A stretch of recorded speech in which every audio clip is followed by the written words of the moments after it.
of this world's delight. High hopes we had for the future and our goals in sight. We know we don't get depressed. Here's what we call our golden rule. Have faith in you and the things you do. You won't go wrong. Oh no, this is our family jewel. We are family. Sing it to me. I got all my sisters and me. Sing it to me. We are family. I can hear you, y'all. Yes, everybody sing. We have faith in you and the things you do. Hey, hey, I got all my sisters with me. We are family. Get up, y'all. Get up, everybody. Say, hey, hey, we are family. Sisters with me. I got all my sisters with me. We are family.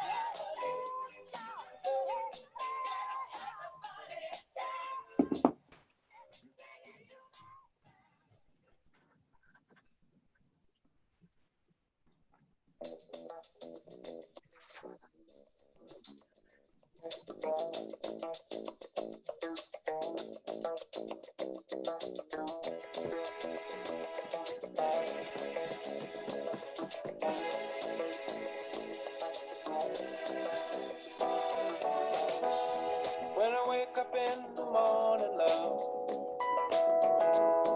and the sunlight hurts my eyes, and something without warning, love, bears heavy on my mind. Then I look at you, and the world's alright with me.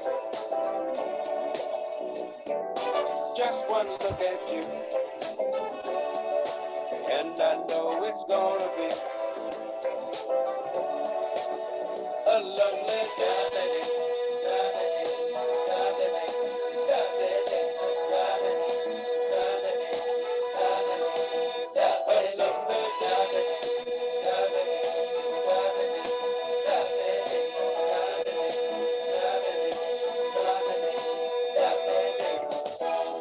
When the day that lies ahead of me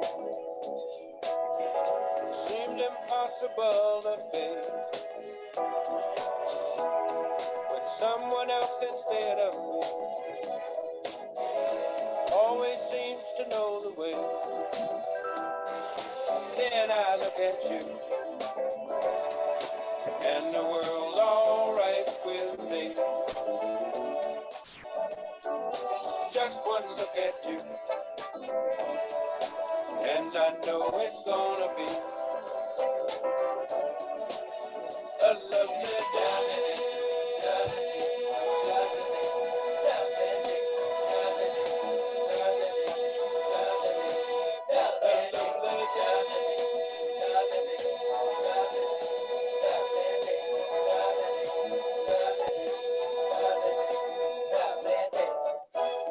When the day that lies ahead of me seemed impossible to face, and when someone else instead of me always seems to know the way, then I look at you, and the world's alright with me. I just one look at you, and I know it's gonna be a lovely day.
much.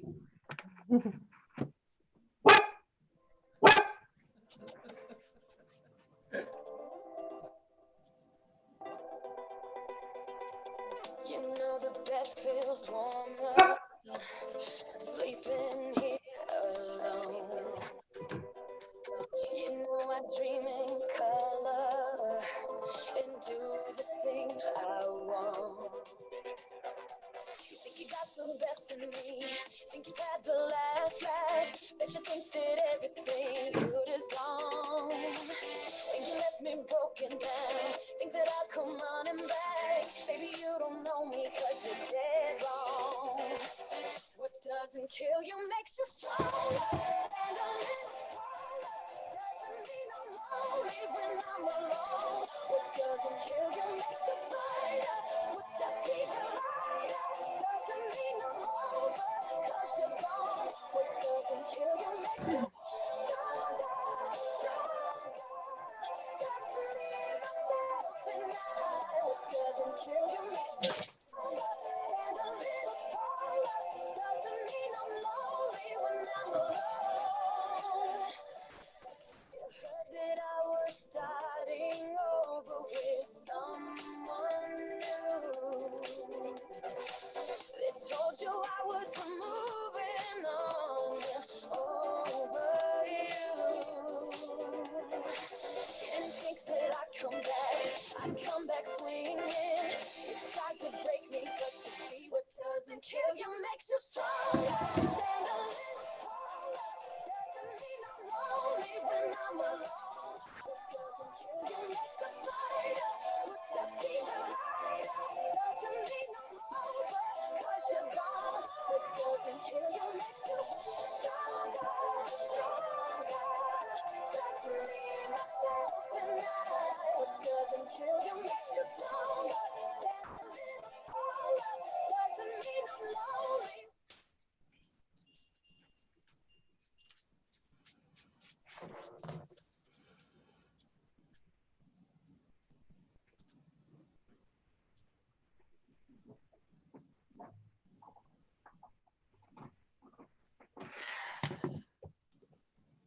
Hi, everybody. Welcome to our program, The Anxious Pet. We just wanted to go over a few details before we started the program. Just a reminder that our presenter, Melissa, you can see her, but she cannot see you guys or hear you guys. So if you have any questions, please go to the bottom of the screen where it says chat or Q&A and click on that, and then a chat box will open up on the side, and then on the bottom will say to all panelists and attendees or just the panelists, and you can type in your chat question there and Melissa can see it and then address whatever issues you have. So we just wanted to remind you that don't feel nervous, no one else can see you, and that we hope you enjoy our program. So once again, this is Melissa, and she's going to be talking about The Anxious Pet. Thanks, Sarah. Hi, everybody. I hope everybody's doing well out there. So like Sarah said, my name is Melissa. Some of you might know me as Vet Tech Mel as well. I am a New York State licensed veterinary technician since 2004. I've worked in a few vet hospitals. I currently work at Integrative Veterinary Therapies in Ridge. I do this Pet Care Parties 101 on the side, and I also do some pet sitting as well. If you guys have any questions for me throughout this lecture or at the end, please don't hesitate to ask questions. I will do my best to keep up with your questions, like Sarah said, in the chat section. You guys are also welcome to email me. I'll give you my contact info at the very end of the lecture, and I'll put it in the chat section just so that you can see it. Also, as I'm going through the lecture, right before I start here, I'm going to start in just a few seconds, but as I'm going through the lecture, when I get to the portion where I'm talking about specific products that can be used for anxious pets, I am going to be putting links to photos of those pictures so that you can understand a little bit better what I'm talking about in the chat section. So feel free to look that up while you're on your computers or laptops or tablets at home, or save them for later to look up when you get the chance. But in any event, we're going to start here. Again, if you guys have any questions, don't hesitate to ask me in the chat section. Okay, and here we go. So this has to do with anxiety in our pets. So most of us have seen or owns the anxious or overly nervous animal. Who knows, maybe even some of us ourselves suffer from some level of anxiety. It's not uncommon. So we're going to go over the best ways to appear calm to our pets and to try to talk them off their ledge. Some breeds of dog that we see get more anxious than others are shepherds, Weimaraners, cattle dogs, smaller breeds in general, pinschers. Cats that tend to be more anxious or aggressive are the calicos or tortoises. This being said, any dog or cat can suffer from anxiety. It's not limited to any specific type of breed. Any animal can suffer from anxiety, even beyond dogs and cats. So cats and dogs exhibit different signs when it comes to anxiety, fear, aggression, etc. Dogs generally will shake, they'll pant, they'll move around a lot. They might jump on and off of furniture. They will drool excessively. They'll become very verbal, so they'll whine and bark a lot. They might show their teeth to perceived threats. They'll growl, they'll snap, they'll tuck their tail tightly between their legs, things of that nature. Whereas cats, on the other hand, are usually more vocal than dogs. They will growl and sort of scream more when they're scared. They'll hiss at us. They'll swat their tail from side to side. They might shake. They'll hold their ears pins back on their head very tightly. They'll try to jump onto high furniture or cabinetry where they feel safer. They might try to bite us, or they'll try to hide in small spaces where they hope that nobody can get to them or see them, because a lot of animals think that if they can't see us, then we can't see them. Unfortunately, we know that that's not true, but I like to think that that's a thought that goes through their head when they're very nervous in specific situations. So remember, your pet doesn't always understand what's going on when something is making them anxious, such as having a procedure done at the vet or when they're at the groomer or something like that. No matter how simple it may seem to us, they don't know that we're simply trying to do things such as trim their nails or take their blood. And their instinct is going to be to either fight or try to run away, the fight or flight.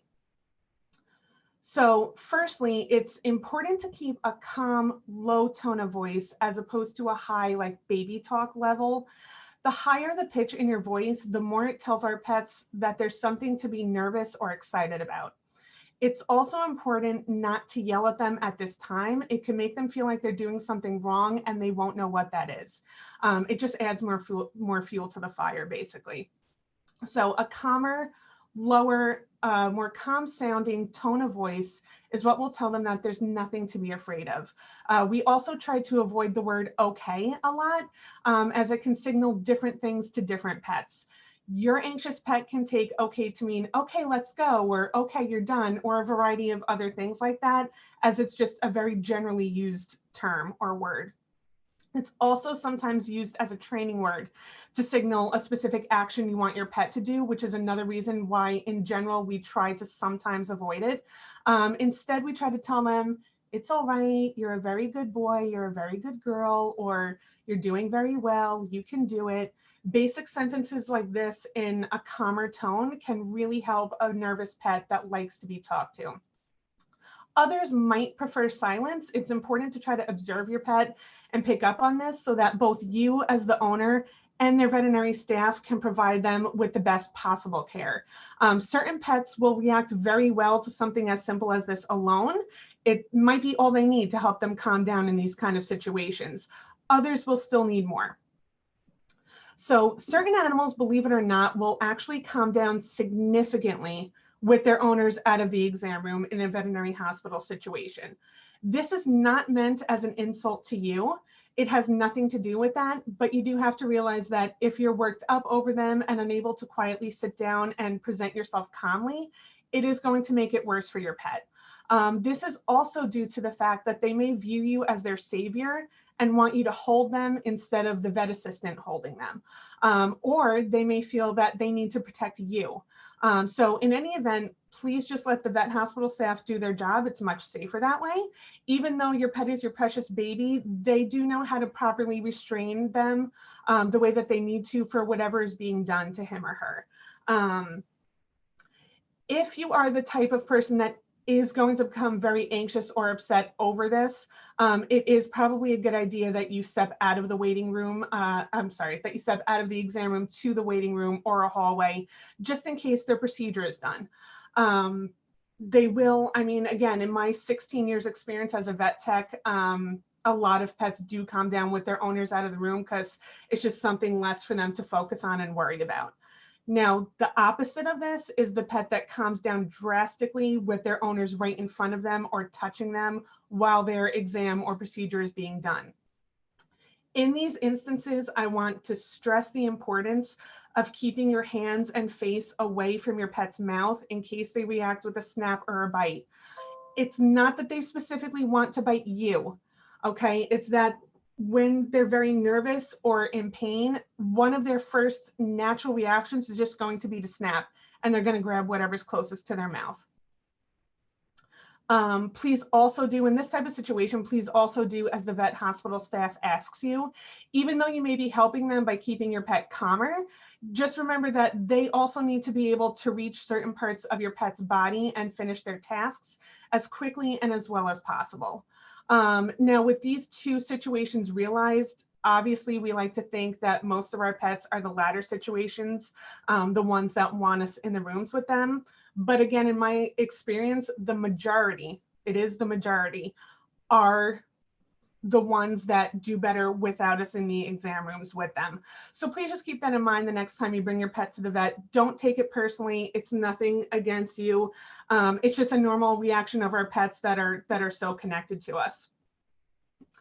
Yeah, a lot of people, I'm sorry, I'm just looking at the chat here too, just to try to get to talk to you guys and answer any questions you might have. Type any in whenever you feel like it or think of things. But yeah, a lot of people always take it personally. Again, it's nothing personally against you. It's not that the staff is upset with you or mad at you or anything like that. It's just that for different reasons, depending on the pet's background and history, especially if they were abused, if they're a rescue, sometimes they just do better without the owners in the room. All right, so moving on a little bit here. Now, also when staying in the room with your anxious pet, remember that they don't communicate verbally like we do, right? They're much more into body language. So in keeping this in mind, try not to talk with your hands a lot. Try not to move your hands around with them in the room. Be conscious of the position you stand in, arms and hands down, relaxed at your side is better than, you know, hands on your hips, because hands on your hips can also make you look like you're ready to jump and do something or make you look bigger. And try not to move around or shuffle your feet a lot. Your pet will pick up on this and soak this in more than you realize, and it will put them on edge. As far as your own pet's body language, when a pet is nervous for any reason, they will exhibit a few different signs of body language. Some of them include holding their ears down or pinned back, like I mentioned before with the cats. They might hold their head down or their tail down, tucked between their legs. Their back might be slightly hunched as well. And they may also be doing something called whale eyeing, which is sort of like eyeing you out of the side of their eye and always watching you and giving you that big eyeball where you can see the whites of their eye. These are all visual signs for us to take note of to understand their feelings better and be able to better and more safely approach them. Another trick that we like to sometimes use in the hospital setting is to actually place a muzzle on your pet. Believe it or not, sometimes it actually just helps to calm them down. They may not need it to keep them from biting. It could have nothing to do with us being afraid that they're going to bite us. It may simply just help to quiet them down. It's a trick that I have used on many pets over my 16 years of experience when we're doing something such as x-raying them or grooming them, or even just during a regular exam if they're that nervous and anxious. For some reason, it just works on some of them. Okay. Yes, whale eyeing. So like a humpback whale or something like that, it's called whale eyeing. You can just Google that term and you'll see images of that people have tried to take. They're not all perfect textbook images, but yes, the term is whale eyeing when they're giving you that nervous eye and they're always watching you, waiting to see if they need to fight you or if they can calm down, basically. All right. So moving on to some over-the-counter products. This is where some of my links are going to come in the chat section. So let me just prepare with the first one now. Okay, so there are over-the-counter products on the market that may help your pet with anxiety and stress as well. There are shirts that wrap around your pet and apply a gentle pressure to their body, which makes them feel more secure and calm. I'm going to send, it's a long link, but that's the first link. The brand name of shirt that a lot of us are familiar with is the Thunder shirt, and that's what my link will show you. That's just one brand. There are other shirt makers out there for this type of calming shirt. It almost looks like a vest.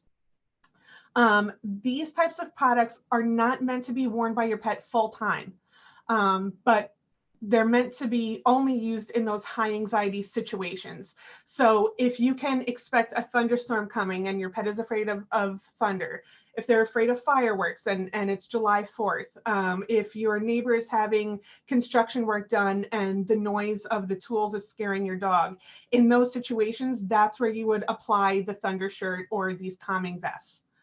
A little side note for those of you that are interested, there is a documentary. It was originally put out by HBO several years ago. It's about a woman named Dr. Temple Grandin, who invented something called a squeeze chute when working with cattle. It works the same basic way that the Thunder shirt does, but obviously it's cattle sized and it's made of steel.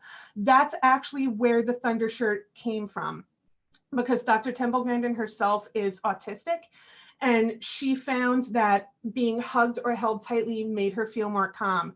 And so that's where her idea for that invention came from, and that spawned the Thunder shirt and similar objects and products that you can use with your pets to help keep them calm. The next product I'm going to talk about, the brand name that I personally like to recommend, although there are other makers out there of similar products, but the one that I actually use with my own dogs and cats are products called Adaptil and Feel Away. I'm going to send the second link right now. Again, it looks really long, but feel free to copy and paste it and look at it either now while I'm talking to you or save it for later on after the lecture if that's easier for you. So again, it's Adaptil is the canine specific version of this product. That's ADAPTIL. Feel Away is the feline specific version of this line of products. That's FELIWAY. These products come as plug-in diffusers, as sprays, and in collars, which you will see in the photo that I sent in that link. These were just basic Google searches just to show you guys that when you plug in these basic words, you can find these products and learn a little bit more about them if you're interested in trying them for your own pets. So again, these products come as diffusers, sprays, and collars that you would use on your pets or in your home to help them calm down or to help them get along better with each other. So for example, let's say that, excuse me, let's say that you already have a cat in your house. You've had this cat for a couple years, and now you're adopting another one and bringing it in. And you're either nervous that they're not going to get along, or you're already witnessing that they're fighting. In this situation, I would recommend a Feel Away plug-in diffuser.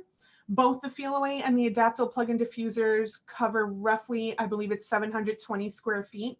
So I do have clients and friends that will use more than one in their house, depending on the layout of their house and if their pets are allowed to roam freely throughout the whole house or not. Basically what these products are a pheromone-based calming product. It's nothing that you smell. It's something that they instinctually pick up on. And the pheromone is something that's naturally released when kittens or puppies are nursing from their mothers. It's the pheromone that's released to help kitties and puppies relax while they're nursing. So it's the same pheromone that has been made into the Adaptil and Feel Away products, which is why it works so well. I use this with my own dog. I have a dog who is a rescue and has an abuse history. And so he has always had some level of anxiety. I use the plug-in Adaptil diffuser near where he sleeps every night because he always sleeps in my kitchen by the sliding glass door. I keep it plugged in and I do notice a difference. It took a little bit of time because not everything will work as soon as you give it or as soon as you use it or whatever the case may be. But I definitely notice a difference with him. So again, you do have to be patient with these products, as they can take up to a week to take effect. I believe that's what the company says. I could be wrong, but I believe that they say it could take up to a week for these sorts of products to take full effect. Now, the sprays that they offer are called travel sprays for a reason, because the effects from the spray only last about 4 to 5 hours. So after that 5 hours is up, you're meant to spray more again. Where this comes in handy is if you're taking your pet for a car ride and they don't like being in the car. If you're taking your cat to the vet, you can spray it in their carrier. You could spray it on the car seat. You could spray it on your dog's bandana or collar. It's not meant to be sprayed directly to the animal, as it might irritate, their skin or their eyes, obviously, if it got in their eyes. But it is meant to be sprayed on what they're going to spend a lot of time around. You could spray it on their blanket, anything of that nature. Now, the collar, just a quick note about the collars are not anymore available for cats. They took the feline collars off the market a few years ago, but they are still available for dogs. And the way that works, it doesn't have to be tight. It just comfortably fits your dog, and their body heat is what releases the pheromone from the collar to help keep them calm.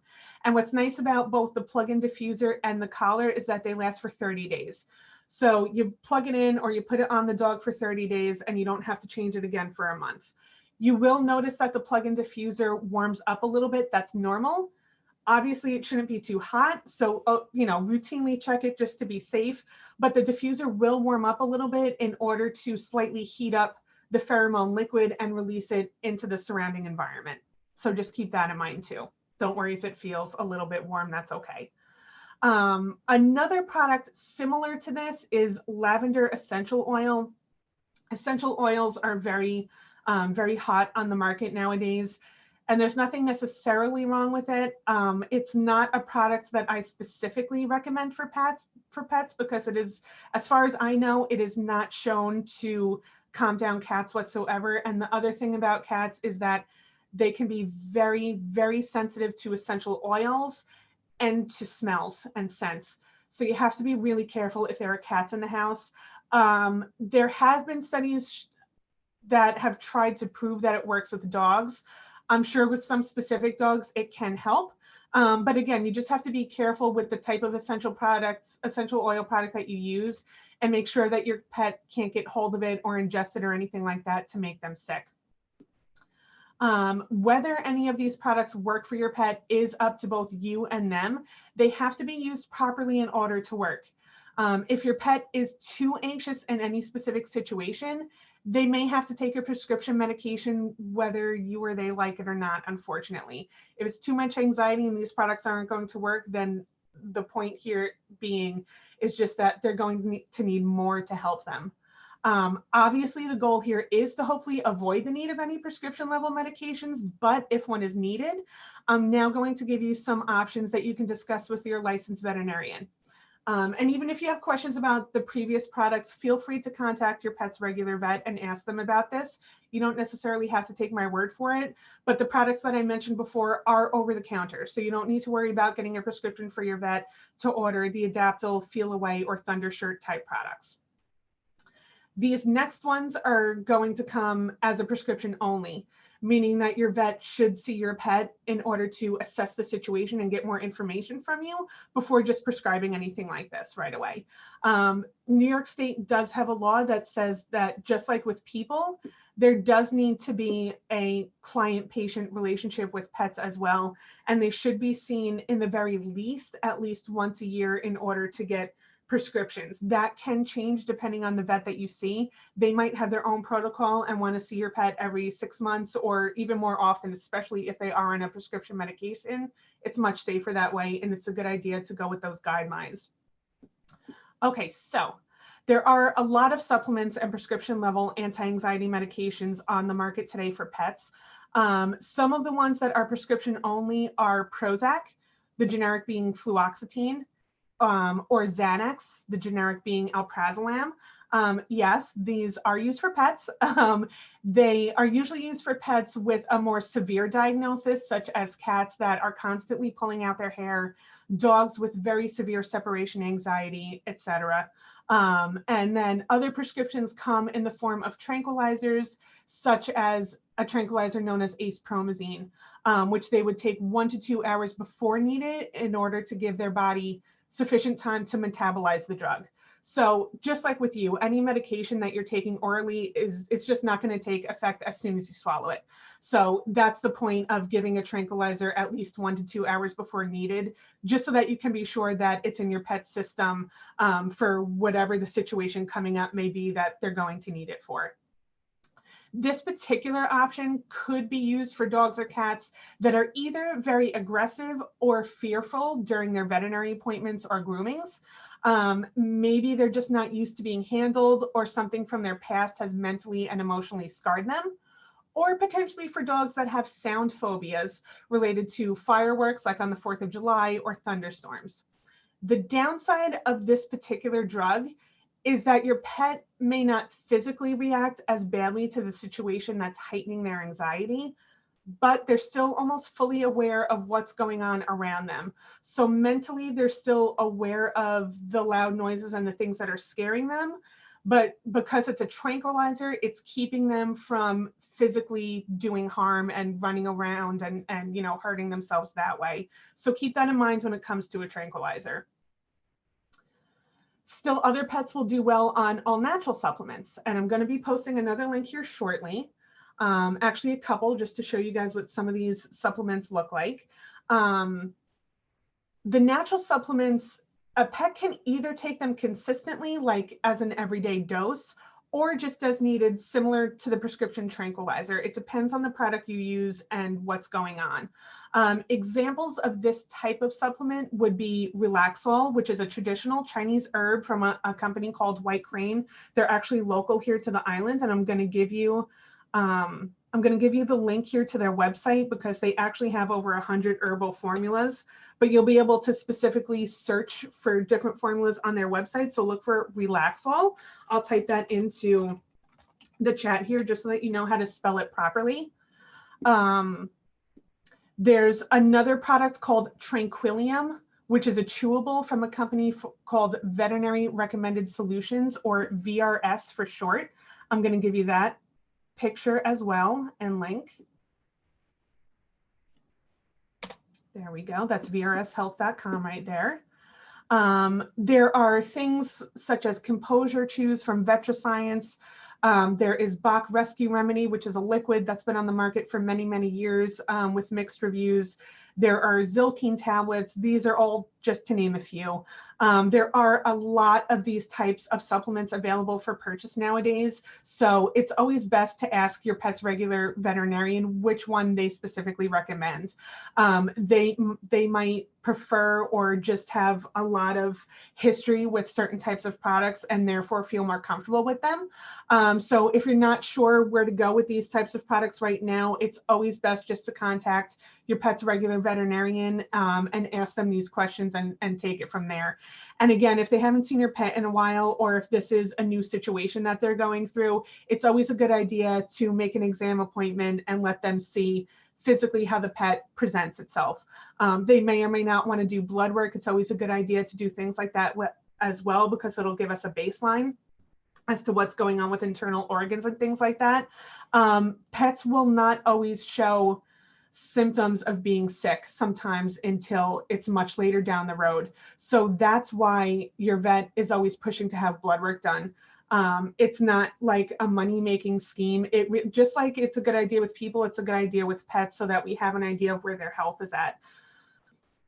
So something that you can do long-term to help your pet of any anxiety level would be to start them with some type of regular training class or agility.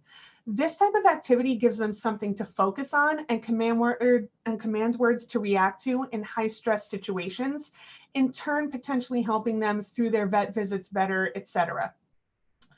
Training or agility classes will help to create and strengthen learning pathways in your pet's brain, which will further their ability to learn and decrease their anxiety through their acquired knowledge, through the trust and bonds that they create with you, and through the energy that's released through the activities that they're performing.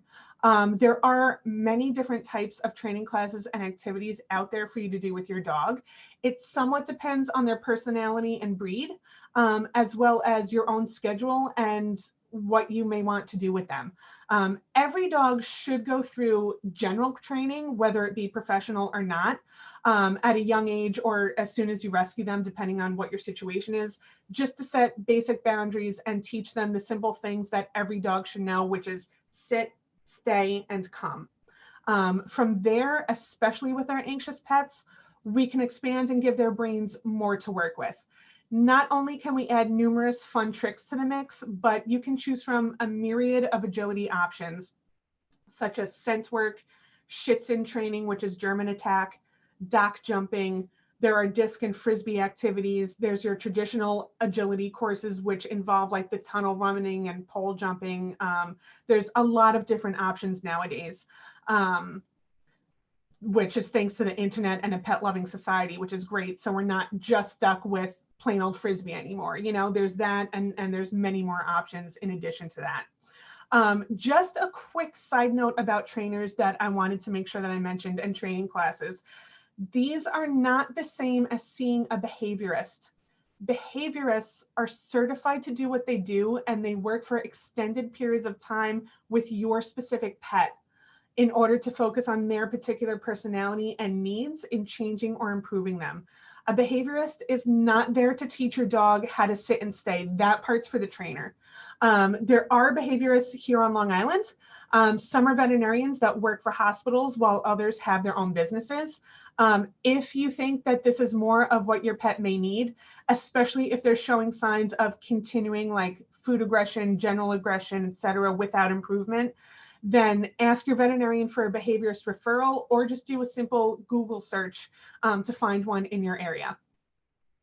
Now, in specific regards to our feline friends at home, there are some things you can do to make them more comfortable and less stressed during their anxiety attacks. And again, I'm going to have a few more links for you guys here to look at when it comes to the cat stuff that I'm about to mention. So just keep an eye on that in the chat section of our Zoom here. Let me just copy this so that I make sure that I have it all for you guys. As you may have seen on TV, on like some of those shows on Animal Planet and stuff like that, cats do like to hide in very specific sorts of places.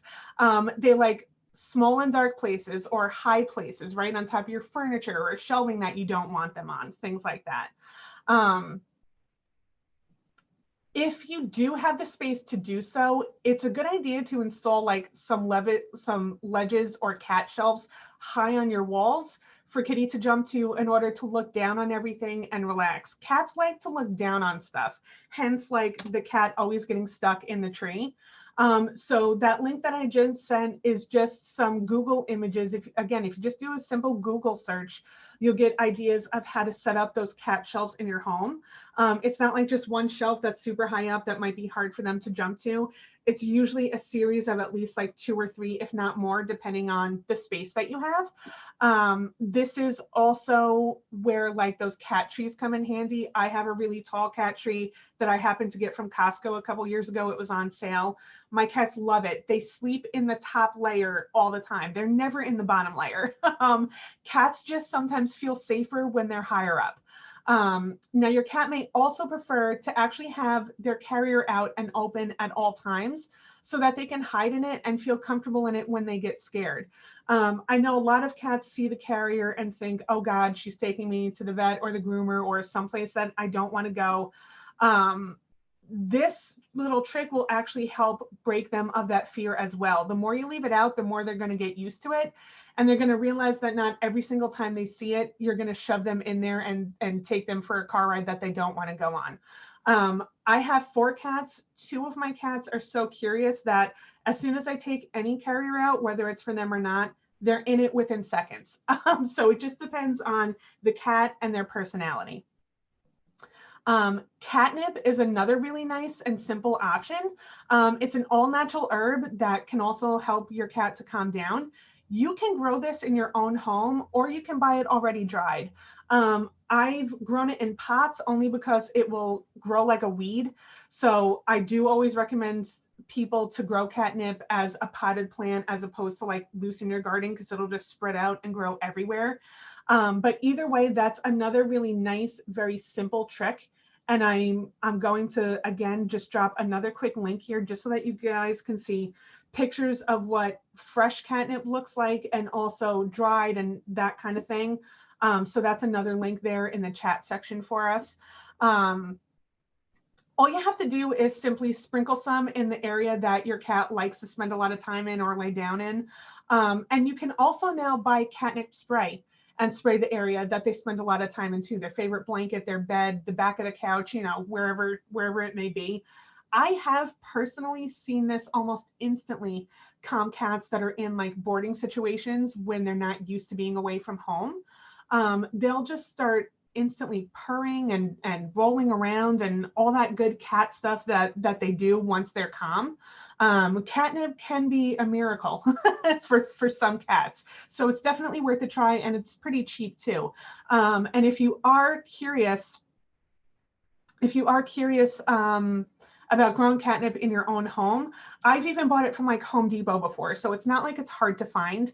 I know a lot of us are trying to stay indoors right now, so I'm not saying go out like, you know, right this second today. But once everything starts to calm down and get better, you can find catnip at Home Depot or Lowe's or maybe even Walmart, you know, places like that, just if you're curious and growing it yourself. As I stated earlier, there are also prescription drugs and natural supplements that you can use with your cat if need be. Because cats, especially more aggressive ones, can be very difficult to medicate, certain prescriptions can be compounded as transdermal applications that you simply apply to your cat's bare skin in their ear flap, as opposed to having to pill them and potentially get bitten in the process. If the medication that your cat is prescribed does come as only an oral medication specifically, there is a product called a pill gun. I hate that term for it, but it's a very simple tool. I use it all the time. It's basically as thin as like a Bic pen, like it's like a plastic thing with a rubber tip at the end that has a little opening to hold a pill or a tablet or a capsule in. And then there's a little plunger on the other end so that once you get your cat's mouth open, basically it saves your fingers and you just pop the pill in the back of their mouth and they swallow it. But if you are curious about having a transdermal medication made for your pet, all you need to do is request this from your veterinarian when your cat is put on the prescription. Just keep in mind that there are only certain pharmacies that can make this for you. They're called compounding pharmacies. Like CVS is not a compounding pharmacy. So you have to go to a specific one to have a medication made this way. And also, not every medication can be made as transdermal. It's called being bioavailable. Some medications just will not work as a transdermal application. So it depends on what the prescription is for. Echo Pharmacy on Echo Avenue in Miller Place is one of a few good compounding pharmacies here on the island. And they also offer delivery, which is really nice. Okay, so one last and simple tip that I would like to share with everybody. Simple thing that we can all do for our pets. I do this all the time to help keep them more calm and relaxed in the house, is to leave on a radio or a TV program or movie when we leave. I usually play either music or children's movies for my pets when I know I'll be out for at least a couple of hours. It gives them a familiar noise to have on in the background when our homes would otherwise be quiet and still. Personally, I have Disney Plus. I play my pets Disney movies all the time because I know it's nothing that's going to be too scary sounding. It's going to be more relaxing. I watch Disney movies myself all the time, so they're used to those types of noises. I also utilize free music services such as YouTube, Spotify, anything like that. I use it through my TV. Sometimes I'll play it through my computer. I don't leave it on too loud to where it would be annoying. I just like to leave it on loud enough that they can hear it and hopefully calm down and relax from it. Half the time when I do this, by the time I get home, everybody's napping. All 5 of my pets are napping and sleeping, and the whole house is quiet because of this simple little trick. This can also help to drown out scary noises from the outside, such as, you know, the fireworks that we talked about, or thunder, or your neighbor's landscaping, or anything of that nature. Being that I've mentioned fireworks a few times and July 4th, I did just want to remember to mention to you guys that especially on July 4th, or when you can plan ahead of time to expect certain situations for your pet to be very anxious or scared in the house, make sure that you keep them inside. First of all, if it's hot out, you turn the air conditioning on for them. Leave your windows and your doors closed and locked. July 4th is the one day of the year where the most pets go missing. And that is a true statistic. You can look it up online. So make sure that your windows, your doors are locked. Your pets are calm inside with the AC on, with some of this radio or TV noise on, just to try to help drown out any surrounding fireworks noise. It's also a very good idea that your pet be microchipped for this reason. None of us expect to lose a pet. It's right. It's not something that you like plan on. And I'm also, the last link I'm going to give you guys is for pictures of what microchips actually look like. And I'll explain how they work very briefly. Okay, there's that last link. That one's for the microchip. The brand that I'm the most used to is Home Again. They're probably the most commonly used microchip, but there are other brands out there that work as well. Once a pet is microchipped, the chip will always work. It cannot be turned off. It won't break. Microchips are tiny. They're like the size of a grain of rice. And the only piece of information connected to them is a very long serial number. So it's not like your name and address and all that. That does not come up when a pet is scanned for a microchip. It's a very long serial number. And what a shelter or vet hospital or what have you will do with that serial number once they get your lost pet in the building is they'll either call the microchip company, such as Home Again, like I mentioned, or they'll go to their website and they'll plug that number in. And that's where your info will come up. So that's why it's also very important that when you do get your pet microchipped, you make sure that your contact info is up to date. And it's also a very good idea to supply your microchip company on the website with a picture of your pet so that, God forbid, they ever do go missing, they have more than just some text to send out to people to look for your missing pet. Pictures go a very long way. And pets that are microchipped have a drastically higher chance of being returned home to their owners than pets that are not. My guys are microchipped. Thank God, knock on wood. I've never lost one. They've never had to use their microchips before, but it's just a peace of mind, especially when they're more anxious and they might just run out of the vet hospital or run out of the home. It's happened. So it's just something else to help keep them a little bit more safe. Okay, we have a question here. How do you feel about CBD oil? Is there a certain brand you recommend? So CBD oil, it's hard for professionals to talk about because it's still not FDA approved. But yes, from what I have yet to use it with my own pets. It's something that I'm very interested in doing for my dog. I just haven't gotten there yet. And I can't remember, the vet hospital that I work for does recommend one brand in particular. I can email you that info after. I have to ask them for the brand name because the name just escapes me now. But one of the few things that CBD is actually proven to do is to help relax pets and take pain away. The unfortunate thing about CBD right now is that there's just not enough studies out there on it when it comes to using it on animals. And right now, everybody's treating it as a cure-all for like any and all diagnoses. And unfortunately, it's just not proven to take care of everything. But again, it definitely can help to relax pets and keep them more calm. It's something that you are certainly welcome to try.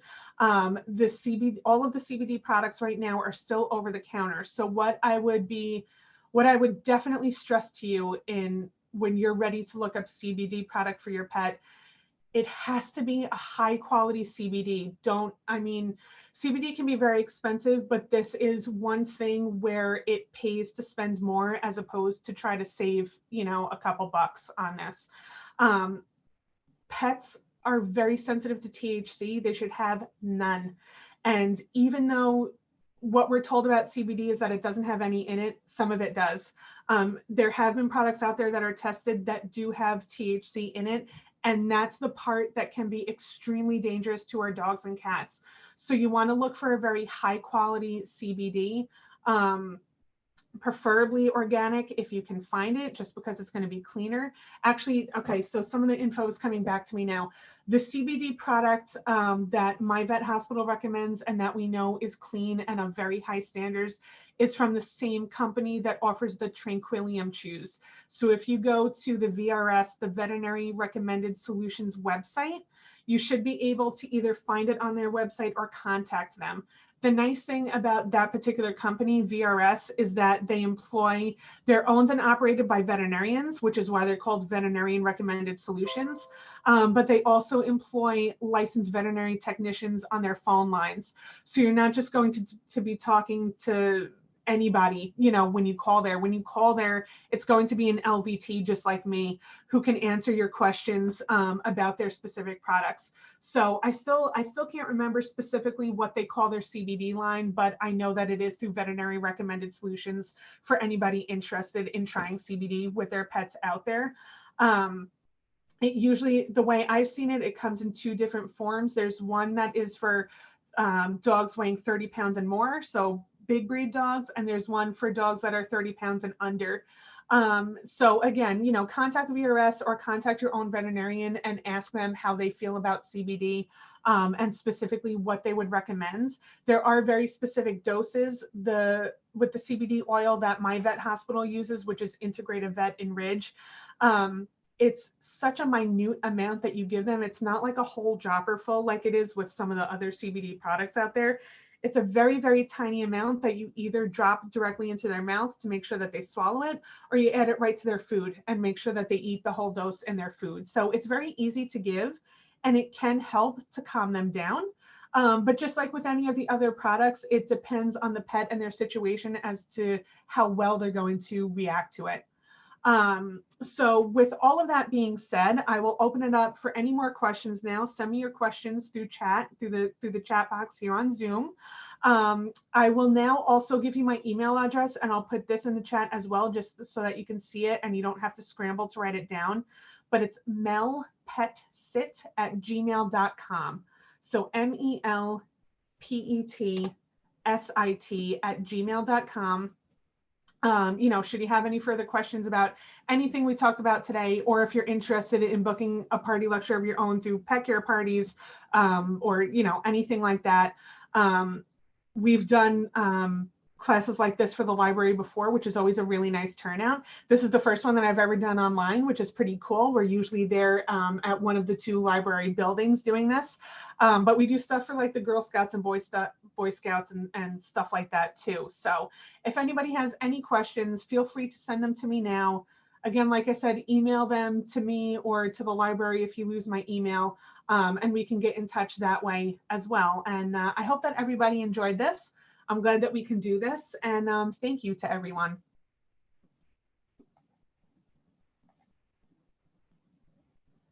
You're very welcome, guys. Thank you too. Does anybody have any questions?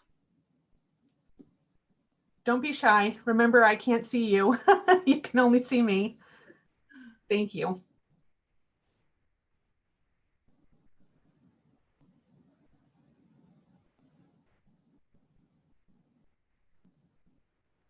Okay, I guess no questions. Thank you, everybody. This will be saved. It's on YouTube if you want to watch more, and you have Mel's email address, so you can send her any questions you have afterwards. Feel free to. Yep. Thank you. All right. Thank you. Thank you. Bye-bye.